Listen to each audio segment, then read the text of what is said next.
Hi guys, welcome back to How to Maximize. In this video, I'm going to show you how to hide Instagram story from someone, right? So just click on the Instagram and here you have to click on the profile icon which is on bottom right side corner. Then you have to click on the three lines which is on top right side corner and basically just go to the setting here.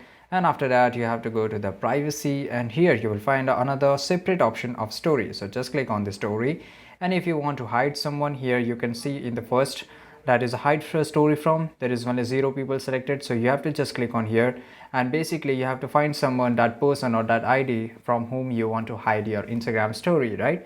So I will find someone, and as soon as if you will get, you have to just click on here, and after that the person or the ID you can select more than one, right?